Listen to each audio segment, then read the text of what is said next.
নমস্কার বন্ধুরা, কেমন আছেন সবাই? আশা করি সবাই খুব ভালো আছেন, সুস্থ আছেন, আনন্দে আছেন। আপনাদের সবাইকে আমার চ্যানেলে স্বাগত জানাই।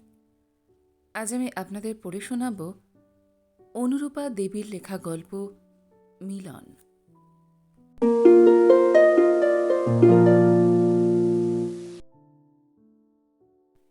সুধার বিবাহ হইয়াছিল এই পর্যন্ত। বলিতে গেলে সে তার স্বামীকে চোখেই দেখে নাই। সেই যা বিবাহের দিন ও ফুলশয্যার রাত্রে আধো অন্ধকারের মধ্যে সাক্ষাৎ ও অতি সংক্ষিপ্ত আলাপ। সুধা কুলীন কন্যা নয় এবং গরিবের ঘরের মেয়েও নয়। তবু যে কেন তার এই ১৭ বৎসর বয়স পর্যন্ত তাহাকে স্বামী দর্শনে বঞ্চিতা থাকিতে হইয়াছিল, তার জীবনের সেই বিড়ম্বনা সম্বন্ধে একটু পূর্বাভাস দেওয়া আবশ্যক। বিবাহের অল্পদিন পরেই সুধার পিতামহের সহিত তাহার শ্বশুরের পিতার একটা সামান্য বিষয় লইয়া মতান্তর আরম্ভ হইয়া শাখায় পল্লবে সেটা ক্রমেই বেশ একটুখানি বিস্তৃত হইয়া ওঠে। সেই সময় সুধার শ্বশুর বলিয়া পাঠান, আজই আমার বউকে পাঠিয়ে দাও। অমন বাড়ির সঙ্গে আমি সম্পর্ক রাখতে চাইনি, বউও রাখব না। সুধার পিতামহ ইহার বেশ সদুত্তর দিয়া ফিরাইয়া দিলে উত্তর আসিল, যদি ১ সপ্তাহ মধ্যে বুড়ো নিজে এসে পায়ে ধরে মেয়ে পৌঁছে ক্ষমা চেয়ে যায় তো যাক, না হলে ফের আমি ছেলের বিয়ে দেব। আমি হরনাথ ঘোষ। আমার ছেলের পায়ে মেয়ে দিয়ে ওই ১৪ পুরুষের মুখ উজ্জ্বল হয়েছে। জানে না আমায় এত বড় অপমান।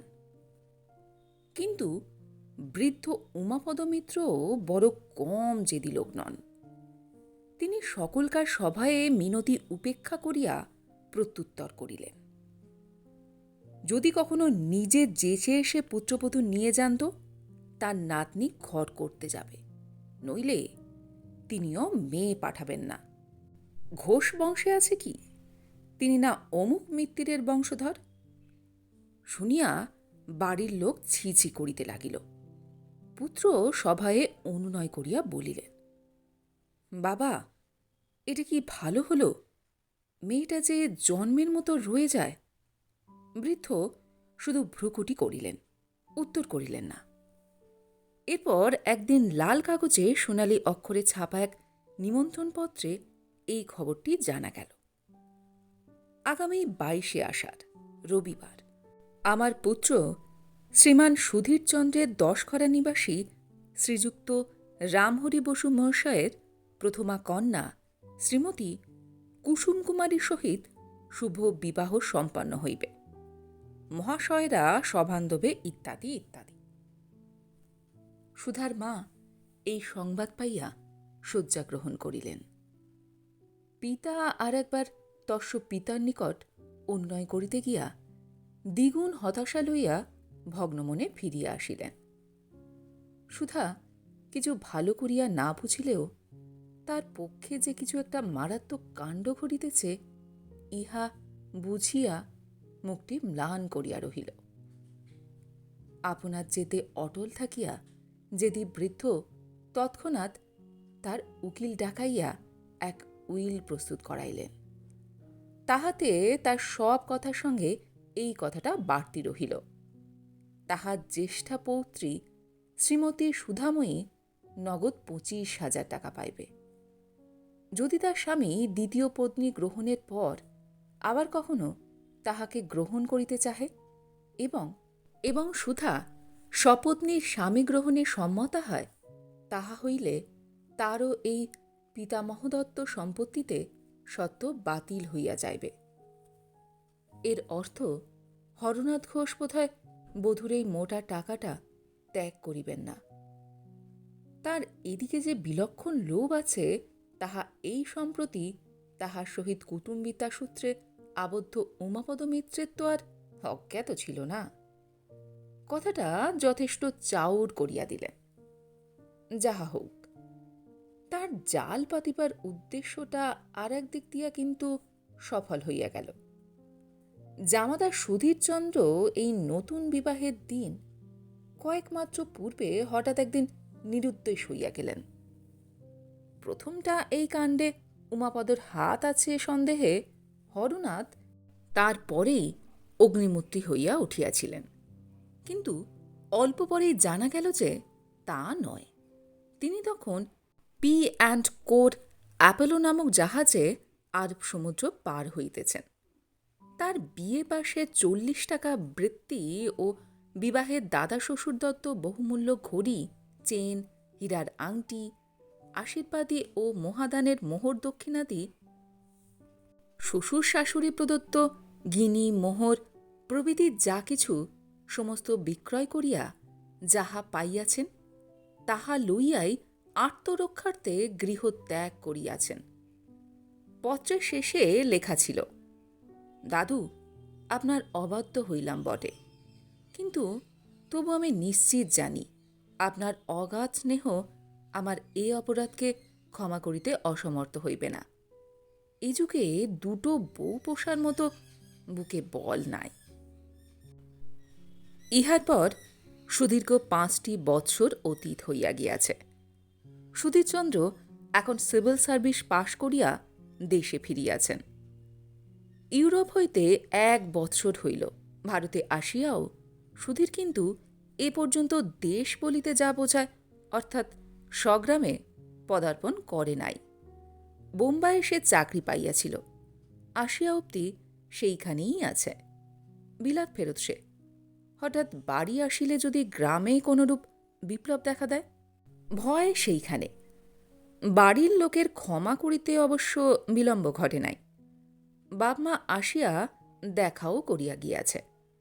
শ্বশুরও একবার পূজার বন্দে দেশ ভ্রমণের ছলে জামাতার হালচাল বুঝিতেও দেখিতে আসিয়াছিলেন, কিন্তু সুধারী ভাগ্যে এ পর্যন্ত স্বামী সন্দর্শন ঘটিয়া উঠিল না।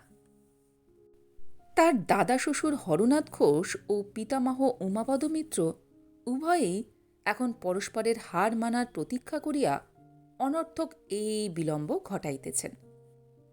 দুজনেই ভাবিতেছিলেন, একবার মুখ ফুটিয়া বলিলে হয়, কিন্তু যেদি দুজনেই সমান, কে প্রথম ঘাট মানিয়া নিচু হইতে যাইবে?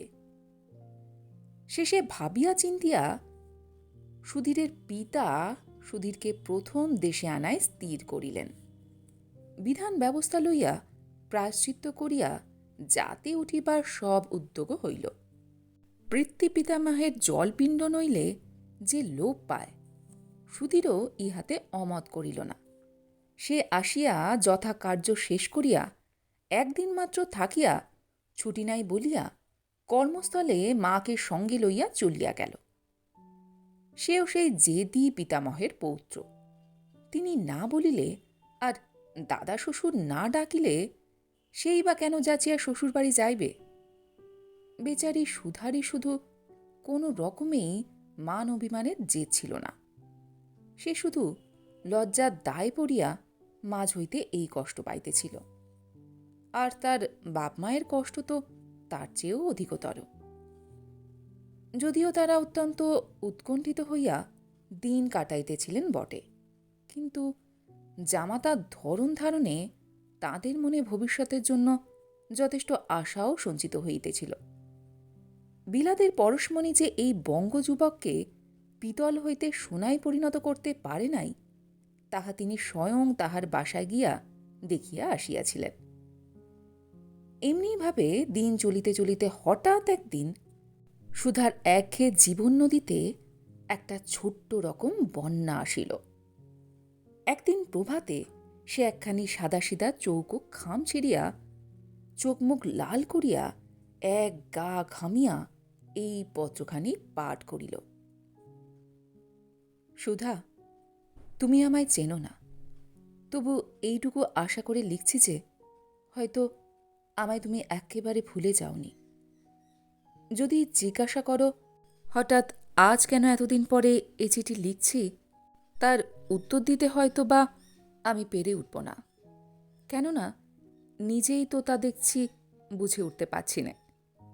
আজ এই চিঠিটুকু লেখার বড়ই লোভ হলো, তাই একটু লিখে ফেললুম।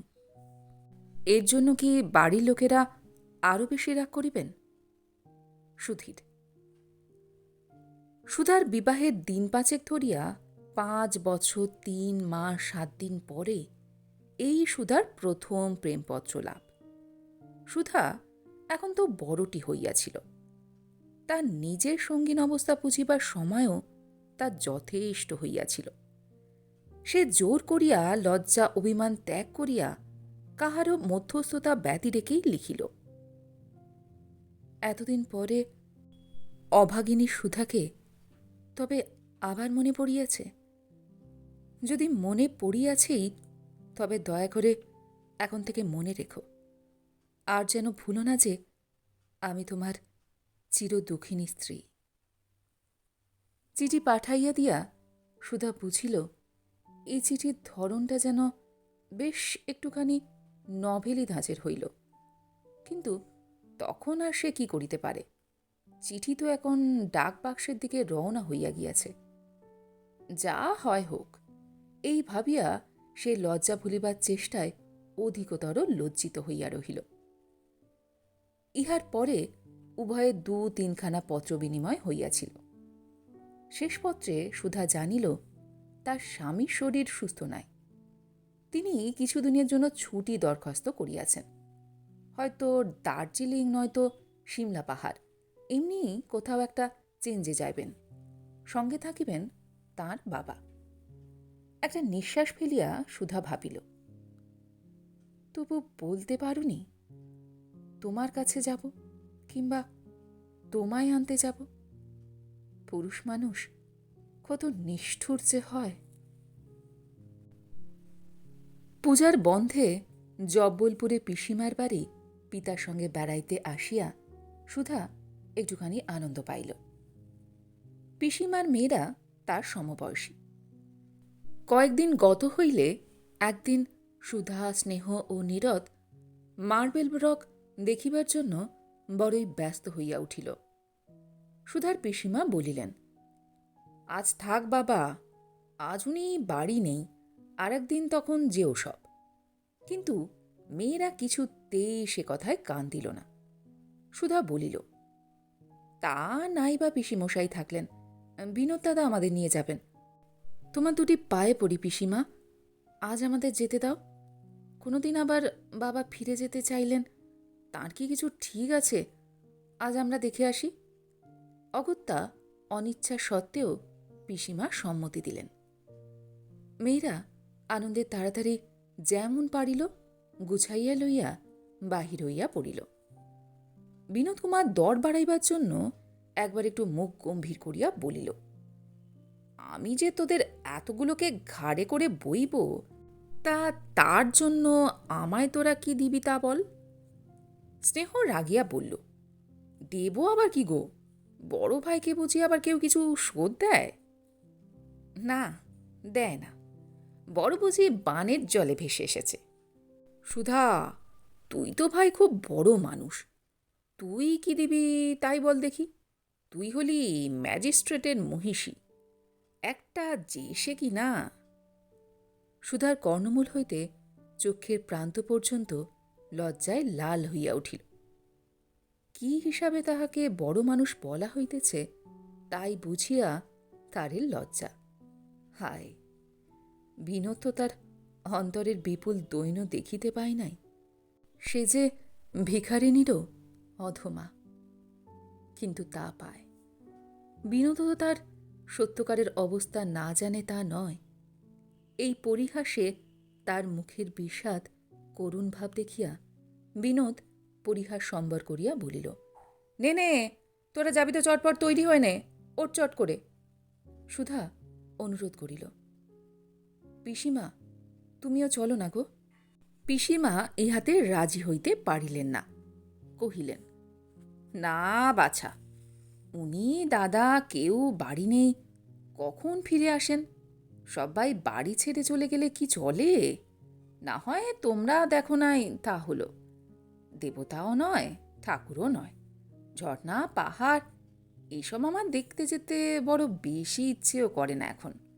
তোরা যা, খুব কিন্তু সাবধানে যাস।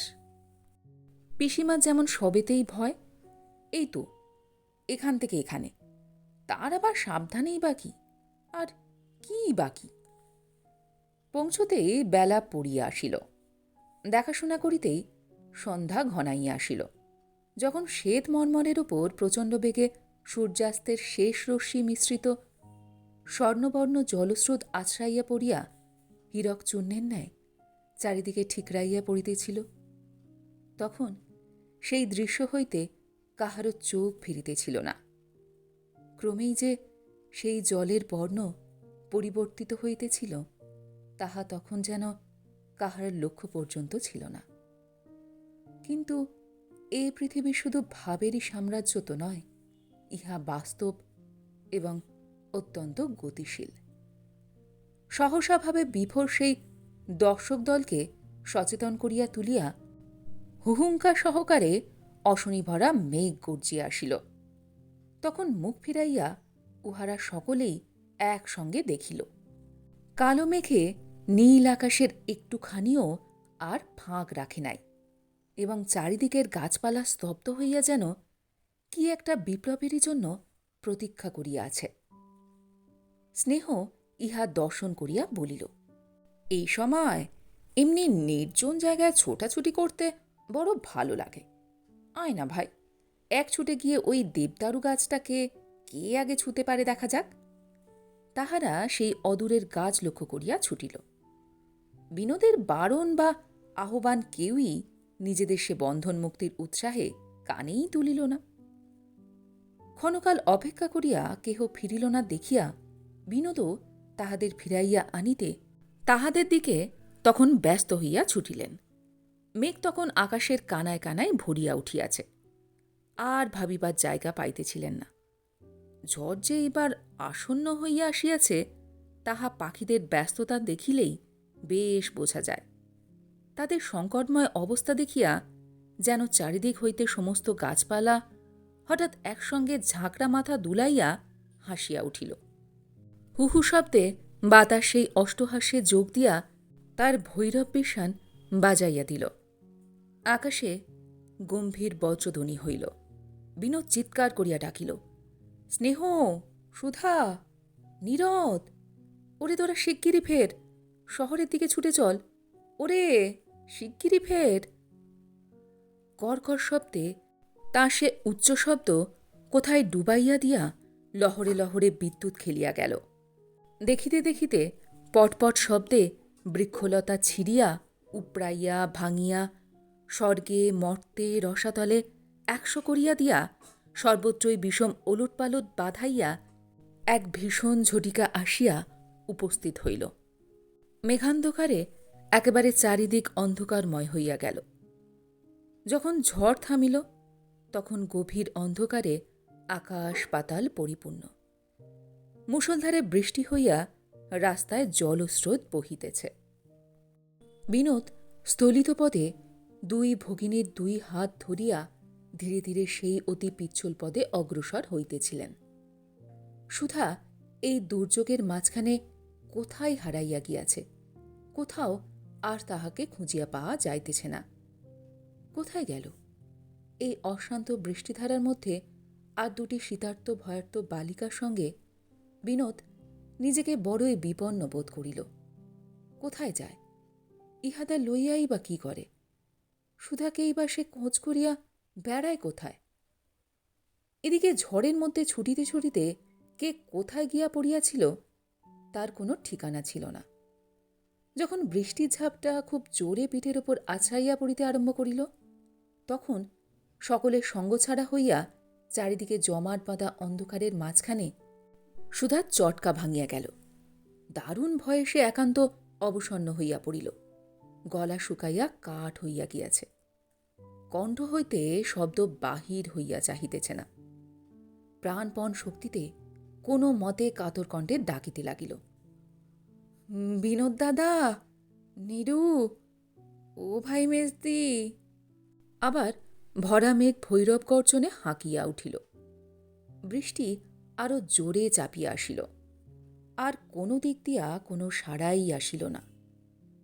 ভয়স্ত্রত্ব সুধা দিক নির্ণয় অক্ষম হইয়া যেদিকে পারিল জ্ঞান ও শূন্যবৎ একটা দিকে ছুটিতে লাগিল।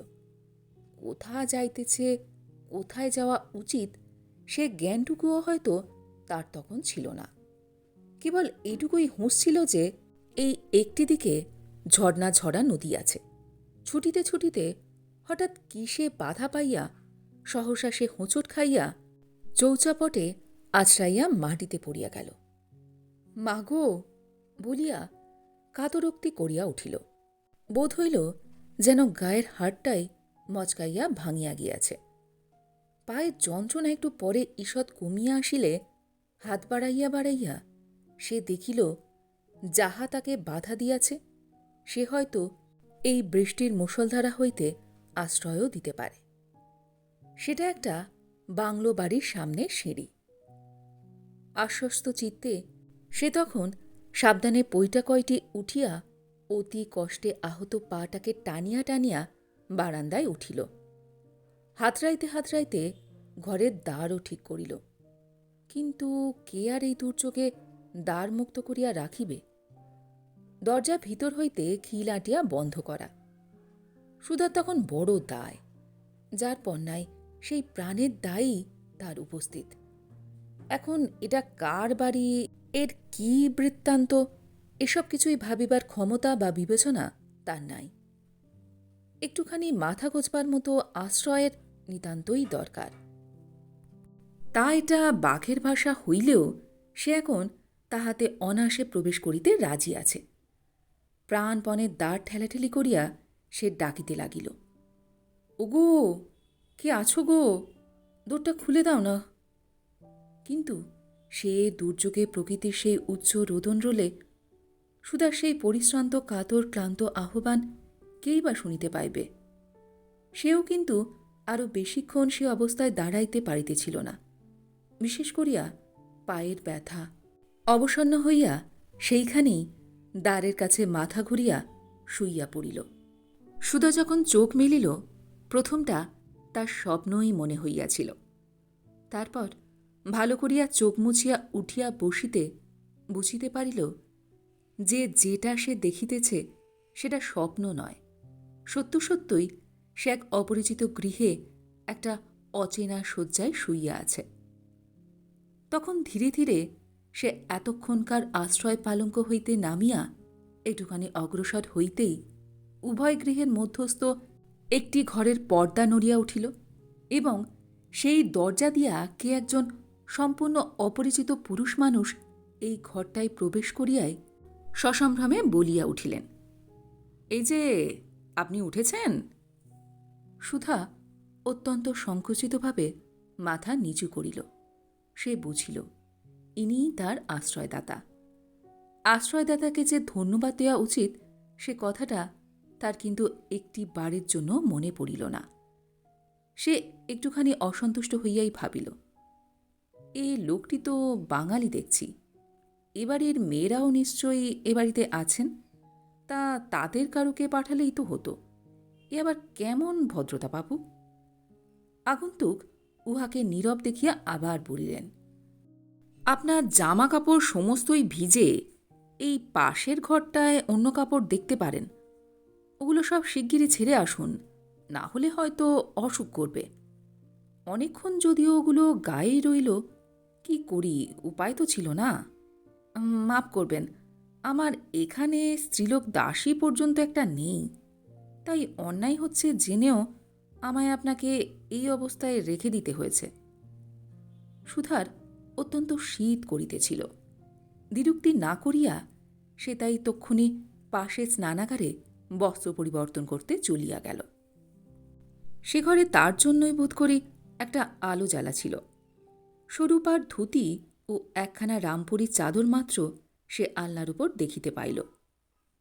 কাপড় চোপড় সব ছাড়িয়া চুলগুলি তোয়ালে দিয়া মুছিয়া সে পূর্বস্থানে ফিরিয়া আসিয়া দেখিল গৃহস্বামী সেই ঘরেরই একটা চৌকিতে তখনও বসিয়া আছেন। অনেকখানি প্রকৃতিস্থ হইয়া আসার সঙ্গে সঙ্গেই সুধা মনে মনে এই নতুন আশ্রয়ের নতুন বিপদটাকে বেশ করিয়া অনুভব করিতেছিল। এখন ইহাকে কাছে দেখিয়া তা সে ভয়টা আরও একটু যেন বাড়িয়া গেল। এই নারীশূন্য গৃহে অচেনা পুরুষের সঙ্গে কেমন করিয়া সে রাত কাটাইবে?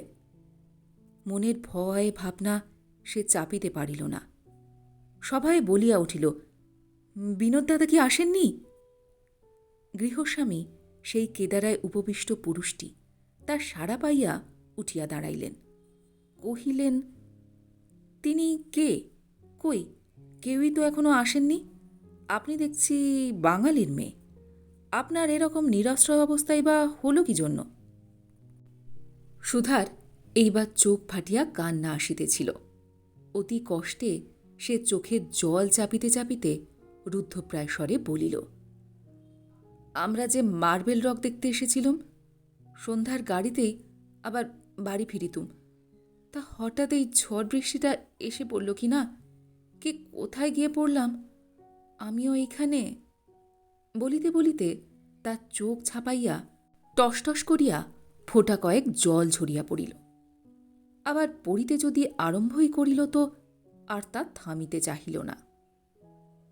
সন্ধ্যা রাত্রে সেই সর্বনেশে বৃষ্টিটার মতোই তা অঝরে ঝরিয়া পড়িতেই থাকিল। তার আশ্রয়দাতা বড়ই বিপদে পড়িলেন। কি বলিয়া তিনি তরুণী অতিথিকে সান্ত্বনা দিবেন অথবা কি যে করিবেন, কিছুই যেন ভাবিয়া কুল কিনারা দেখিতে পাইলেন না। কিছুক্ষণ বিব্রতভাবে দাঁড়াইয়া দাঁড়াইয়া তার কান্না দেখিয়া অবশেষে বিপন্নভাবে বলিলেন, তিনিও এমনি কোথাও একটা আশ্রয় নিয়েছেন আর কি। সকালেই আমি তার খোঁজখবর করবক্ষণ। আজ আপনি বড্ড পরিশ্রান্ত হইয়াছেন, এখন একটুখানি বিশ্রাম করুন, আমিও ঘরে যাই। তিনি দরজার দিকে দুপা অগ্রসর হইয়া আবার ফিরিলেন। তার পশ্চাতে একটা অত্যন্ত ভীতিপূর্ণ অস্ফুট ধ্বনি শোনা গিয়েছিল। সুধা একটু অগ্রসর হইয়া আসিয়া দৃঢ়ভাবে হঠাৎ বলিয়া উঠিল, না না, এমন করে এখানে আমি থাকতে পারব না। আমি তার চেয়ে বরং রাস্তায় বসে থাকব, সেও ঢের ভালো। তার আশ্রয়দাতা একজন তরুণ পুরুষ। তার শরীরের রক্ত নিশ্চয়ই খুব ঠান্ডা নয়। তিনি তার এই ভয়, সন্দেহ ও দারুণ অকৃতজ্ঞতা দেখিয়া নিজেকে কিঞ্চিত অপমান বোধ করায় তার উপর বেশ কিছু বিরক্তি বোধ করিলেন। একটু রুষ্টভাবেই বলিলেন, কেন, এখানে কি আপনার কোনো অসুবিধা হচ্ছে? বলুন। তা না হলে কি জন্য এরকম উদ্ভট কথাটা বললেন? আপনাকে ভদ্রঘরের মেয়ে বলেই তো মনে হচ্ছে। আমিও আপনার একজন স্বদেশী ভদ্রলোক। আমাদের কি একটুও মনুষ্যত্ব নেই ভাবেন আপনারা? আমাদের আপনি যদি কিছু অভদ্রতা দেখতে থাকেন স্পষ্ট করে তাও আমায় বলুন, আমি তাহলে সেটা এখনই শুধরে নিতেও পারি। গর্বিত কথাগুলো ও বক্তার মুখে তেমনি সগর্বভাব সুধার মনে ইহার প্রতি যেন কতকটা বিশ্বাস জন্মাইয়া দিতে চাহিল। কিন্তু সে অনেক বইয়ে পড়িয়াছে যে সকল সময় বাহির দেখিয়া মন্দ লোকে চেনা যায় না। রামায়ণের সন্ন্যাসী বেশী রাবণ প্রভৃতির এবং ডিটেকটিভ সিরিজের অনুকম্পার দৃষ্টান্তরই কোনো অভাব ঘটে নাই। সে কহিল, আপনি রাগ করবেন না, এখন তো ঝড় বৃষ্টি থেমে গেছে, আমি কেন এবার যাই না? এই বলিয়া সে আরও একটু অগ্রসর হইল। গৃহস্বামী ব্যস্ত হইয়া বলিয়া উঠিলেন, না না, তাও কি কখনো হতে পারে? এ রাত্রে দুর্যোগে আমি কি আপনাকে একলা ছেড়ে দিতে পারি? সুধা ভয়ে বিস্ময়ে অস্ফুটধ্বনি করিয়া উঠিল, হোমা, আমি তবে কি করব? ভীষণভাবে ক্রুদ্ধ হইতে গিয়া গৃহস্বামীর হঠাৎ মনে পড়িল যে এটা ইউরোপ নয়, এটা নেহাত ভারতবর্ষ। বাঙালি মেয়ের পক্ষে এই দুর্যোগে এক রাত্রির অচেনা প্রদেশে এক নারীশূন্য গৃহে অপরিচিত একটা কম বয়সী পুরুষের সঙ্গ খুবই ভীতিজনক, এতে সন্দেহ নাই।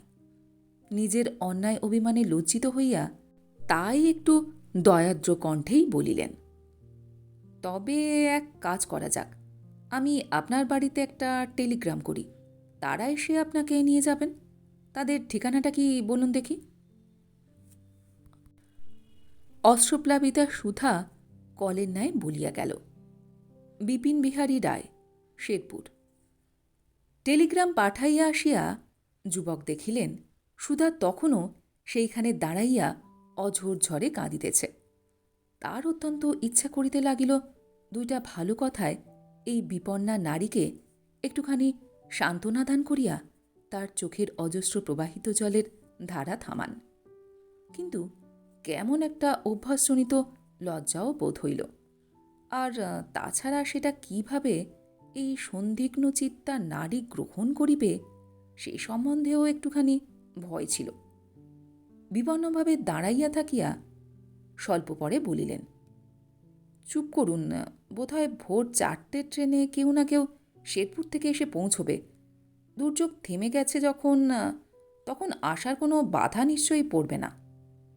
সুধা এইবার একটু কৃতজ্ঞভাবে তার আশ্রয়দাতার মুখের দিকে চাহিল। তার সৌম্য মুখে ও সহানুভূতিপূর্ণ সহজ দৃষ্টিতে তার এতক্ষণ পর তার উপর যেন একটু বিশ্বাস ও ভরসা জন্মাইতে চাহিল। সে ধীরভাবে জিজ্ঞাসা করিল, আপনি কে? যুবক মনে মনে একটু হাসিয়া বলিলেন, আমি একজন ভদ্র কায়স্থ সন্তান। নাম আমার সুধীরচন্দ্র ঘোষ। নামটা শুনিয়া সুধার মুখটা একটু লাল হইয়া উঠিয়াছিল। একটু ক্ষুদ্র নিঃশ্বাস ফেলিয়া সে ভাবিল, সংসারে একই নামের কত লোকই তো থাকে। ক্লান্ত সুধা অতি শীঘ্রই এই অপরিচিত পরাশ্রয়ে বিপদের ভয় ভাবনা ভুলিয়া কখন ঘুমাইয়া পড়িয়াছিল। কিন্তু তথাপি সেই মৃদু স্পর্শেই তার ঘুম ভাঙিয়া গেল। চোখ চাহিয়া সে যাহা দেখিল তাহাতে প্রথমটা সে নিজের দৃষ্টি ও বুদ্ধিকে অবিশ্বাস করিয়া আড়ষ্ট হইয়া রহিল। কিন্তু সেই এক মুহূর্ত পরেই যখন অবিশ্বাসকে বিশ্বাস করিবার মতো আর কিছুই বাকি রহিল না, তখন নিদারুণ ক্রোধে তার ক্ষুদ্র ললাট কুঞ্চিত ও কালো চোখ আরক্তিম হইয়া উঠিল। আহত হইলে নাগিনী যেমন করিয়া ঊর্ধ্বে ফনা তোলে তেমনি করিয়া সে তার জলসিক্ত কেশগুচ্ছ মুখের ওপর হইতে সবেগে অপসারিত করিয়া মাথা তুলিয়া খাড়া হইয়া দাঁড়াইল। সুধীর একটু যেন অপ্রতিভভাবে ঈষৎ সরিয়া গেলেন। সুধা একবার মাত্র তার রাগ রক্তিম নেত্রের তীব্র দৃষ্টি তার কুণ্ঠিত মুখের উপর বজ্রের মতো নিক্ষেপ করিয়া দৃঢ়পদে ও বিনা বাক্যবায়ে দ্বারের দিকে অগ্রসর হইল। দ্বার খুলিয়া যখন সে বাহির হইয়া যায় তখন সহসা গৃহস্বামীর ক্ষণিক নিশ্চলতা দূর হইল। তিনি ছুটিয়া আসিয়া দুই হাতে দ্বার রোধ করিয়া দাঁড়াইলেন। মৃদু একটুখানি হাসিয়া কহিলেন, সুধা, কোথায় যাচ্ছ? সুধার উজ্জ্বল চোখে তীব্র ঘৃণা ফুটিয়া উঠিল। ক্রোধ কম্পিত বিদ্রূপের স্বরে সে বলিল, আপনি না ভদ্র কায়স্থ সন্তান? গৃহস্বামী সুধার রাগ দেখিয়া সামনেই মৃদু মৃদু হাসিতেছিলেন। সেই সহাস্যভাবেই বলিলেন, হ্যাঁ সুধা, আমার পরিচয়টা আমি মিথ্যে করে দিইনি। যা বলেছি সত্যই আমি তাই। জানো তো, ঘোষ বোস মিত্তির কুলের অধিকারী ইত্যাদি। এ ঘরের সব দোরগুলো তুমি ভিতর থেকে বন্ধ করেছিলে, তাই জন্যই এই বাথরুমের দোরটা খুলেই এসেছি। এই যা বলো, তা কি করি? তোমার ঘুম ভাঙা পর্যন্ত আমি আর অপেক্ষা করতে থাকতে পারিনি যে। সুধীর হাত বাড়াইয়া তার একটা হাত ধরিল, ডাকিল, সুধা। ক্রুদ্ধ সুধা তার হাত ঠেলিয়া দিয়া দুপা পিছাইয়া গিয়া ক্ষোভে দুঃখে কাঁদো কাঁদো হইয়া বলিয়া উঠিল, তুমি এত বড় পাপিষ্ঠ! বলিতে বলিতে নিজের একান্ত অসহায় অবস্থা ভাবিয়া সে হু হু করিয়া কাঁদিয়া ফেলিল। তার আত্মদমন করিতে পারিল না। তখন গতিক মন্দ দেখিয়া সুধীর আর তামাশার লোকটুকুকে প্রশ্রয় দিয়া বজায় রাখিতে পারিলেন না। পকেট হইতে একখানা চিঠি বাহির করিয়া সুধার হাতে গুজিয়া দিয়া হাসিতে হাসিতে বলিলেন, এটা কার হাতে লেখা বলতে পারো? সুধা তার পিতার হস্তাক্ষর চিনিয়া তৎক্ষণাৎ আগ্রহভাবে সেই পত্রখানা পাঠ করিতে লাগিল। পড়িতে পড়িতে তার মুখ প্রথমে সাদা ও পরে রক্তবর্ণে পরিবর্তিত হইয়া গেল। পাঠ শেষে অধিকতর সলজ্জ মুখে সে মাথা নিচু করিল। তখন তার পা হইতে মাথা পর্যন্ত যেন কিসের একটা অজ্ঞাত তাড়নায় থরথর করিয়া কাঁপিতেছিল। চিঠিখানা সেই আবেগ ও আবেশকম্পিত শিথিল হস্ত হইতে খসিয়া মাটিতে পড়িয়া গেল। এই দৃশ্যের দর্শকটি নীরবে সতৃষ্ণ ও সকৌতুক দৃষ্টিতে সুধার এই ভাব বিপর্যয় লক্ষ্য করিয়া দেখিতেছিলেন। চিঠিখানা ভূমি হইতে কোড়াইয়া লইয়া বলিলেন, দেখলে তো, তোমার বাবা লিখিতেছেন, পরম শুভাশীর্বাদ। বাবা সুধীর, আমি আজ বৈকালে মাত্র জানিলাম যে তুমি মীরগঞ্জে মার্বেল রকের কাছে আছো। আমি মনে করিয়াছিলাম সুধাকে আমি নিজেই লইয়া গিয়া তোমার হাতে সঁপিয়া দিয়া আসিব। বাড়ি ফিরিয়া দেখি মেয়েরা মার্বেল রক দেখিতে গিয়াছে। বিনোদের ও তোমার টেলিগ্রাম প্রায় একই সঙ্গে এলো। তাই তো জানলাম সুধা স্বয়ং তোমার কাছে গিয়ে উপস্থিত হয়েছে। ঈশ্বরের আশীর্বাদে এই মিলন নিশ্চয়ই তোমাদের অবিচ্ছিন্ন সুখের হইবে। বিনোদ এই চিঠিখানা নিয়া যাইতেছে, তারই সঙ্গে তোমরা দুজনে একবার এখানে এসো। সুধার পিসিমাও তোমাদের একবার একত্রে দেখতে চাইছেন, তা না হলে আমরাই তোমাদের কাছে যেতাম। আশীর্বাদক শ্রী কালীপদ মিত্র। সুধা এতক্ষণ দাঁড়াইয়া বেদস্যির মতোই কাঁপিতেছিল। এ সকল কথার একটি অক্ষরও তার কানে হয়তো পৌঁছই নাই।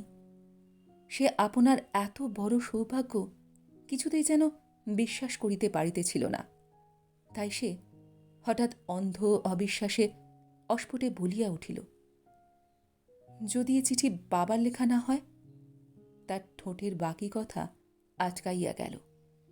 সেটা বড় ভীষণ অপবাদ্যে, সহসা কাউকেও তা দেওয়া যায় না। সুধীর এবার মুক্তকণ্ঠে হাসিয়া উঠিলেন, এ তো বড় মন্দ মজা নয়।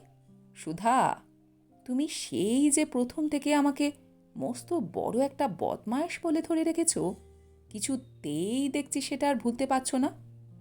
তা তুমি বলতেই পারো, যেহেতু আমাদের স্বামী স্ত্রীর মধ্যে পরিচয়টা বেশ ভালো রকমই নিবিড় কি না? আমি কি তোমাকে এতক্ষণ আমার সুধা বলে মনে ভেবেছিলাম? বরং মনে হচ্ছিল এ আবার কি একটা অপবাদ এসে জুটল। আচ্ছা, তুমি আমায় চেনো না, কিন্তু বলিতে বলিতে সে দ্বার খুলিয়া পাশের ঘরে প্রবেশ করিয়া টেবিলের উপরে রাইটিং কেস হইতে অর্থলিখিত একখানা পত্র তুলিয়া লইয়া আবার সুধার নিকটস্থ হইল। সেখানা তার সামনে ফেলিয়া দিয়া হাসিয়া বলিল, আমার লেখা তো চেনো, দেখো দেখি এ লেখাটা তোমার স্বামীর কিনা। সুধা মাটি হইতে দৃষ্টি তুলিয়া কম্পিত কটাক্ষে তার প্রসারিত হস্তস্থিত পত্রখানার দিকে দৃষ্টি নিক্ষেপ করিল। প্রাণের সুধা, এই তো সেই চেনা হাতের প্রিয় সম্বন্ধটি। হায়, হে কি বিড়ম্বনা! এই অপরিচিত প্রাণীদ্বয়ই কি পরস্পরের চিরজীবনের সহায়? ইহারাই কি ইহাদের দুজনের একমাত্র প্রাণাধিক প্রিয়তম? লজ্জায় সুধার রাঙা মুখে একটুখানি বড় সকরুণ মৃদু হাস্য ফুটিয়া উঠিল। নাটক নোভেলেও যে এমন ধারার প্রেমিক প্রেমিকা যুগলের প্রেম কল্পনা দেখা যায় না।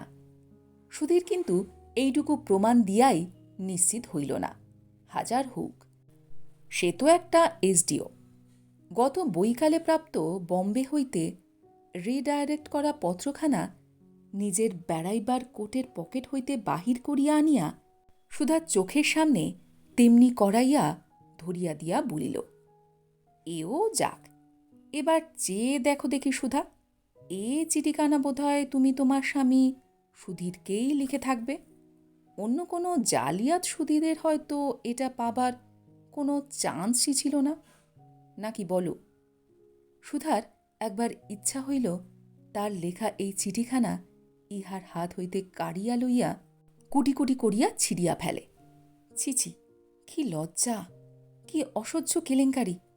এই যে অপরিচিতের প্রতি রাত্রের মধ্যে কতবারই ঘোরতর নিকৃষ্ট অবিশ্বাস তার মনে জাগিয়া উঠিয়াছে, সেই অবিশ্বাসে যাকে সে অকথ্য অপমান পর্যন্ত করিতে দ্বিধামাত্র করে নাই, তার প্রতি এই লিপিখানি কতই না ভালোবাসা, কত মান অভিমান, সাদর সোহাগিনা বহন করিয়া আনিয়াছে।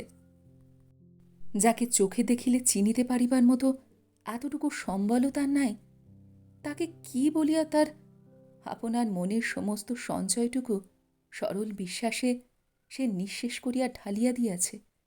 ছিছি, এমন বোকা মেশে! সুধীরের কথার অভিমানে দুফোঁটা চোখের জল তার লজ্জা রক্তিম গালের উপর ঝরিয়া পড়িল। তাকে আবারও কাঁদিতে দেখিয়া সুধীর এবার সস্নেহে সেই অশ্রুবিন্দু মুছাইয়া দিতে গেল। আবার হাতখানি সরাইয়া লইয়া ঈষৎ হাসিয়া জিজ্ঞাসা করিল, কি সুধা, এবার তোমায় কি আমি ছুতে পারি? সুধীর তাকে নিজের কাছে টানিয়া লইতেই সে তার বুকে আছড়াইয়া পড়িয়া এবার বড় সুখে বিচরিত ঘোর অভিমানের কান্না কাঁদিয়া তারও আলোড়িত বুকের বাহিরটা ভাসাইয়া দিল। তখন জানলার আশপাশ দিয়া উষাদেবী তারই মতো রাগ রক্তিম মুখে উঁকিঝুঁকি দিতেছিলেন। ভোরের বাতাস গাছপালার ওপর হইতে গত বৃষ্টির বাড়িবিন্দুর ডাল নাড়া দিয়া তারই গভীর আনন্দের অশ্রুবিন্দুর মতো একটি একটি করিয়া ঝরাইয়া ফেলিতেছিল। বাহির হইতে বিনোদ ডাকিয়া উঠিল, ওহে সুধীর, সুধা কি উঠেছে? উফ, তার জন্য বড্ড বেশি ভাবনা হয়েছিল। তাকে একবারটি ডেকে দাও তো, চোখে একবার দেখি এ আমাদের সত্যিই সুধা কিনা। সুধা মুখ তুলিতেই তার একটি হাত ধরিয়া ফেলিল, হাসিয়া ডাকিল, বিনোদ দাদা, তোমাদের সুধা আমার সঙ্গে সারা রাত ধরে ঝগড়া করেছে। বলেছে আমি নাকি একটা বদমাস, জালিয়াত, ও চিঠিপত্র সবই জাল করেছি। তুমিও তো এসে তোমার বোনকে আইডেন্টিফাই করতে চাইছ। তোমরা দেখছি সবাই জাত ডিটেকটিভ। যাক, এখন এসে আমায় ভীষণ ক্রিমিনাল চার্জটা থেকে উদ্ধার করে বাঁচাও।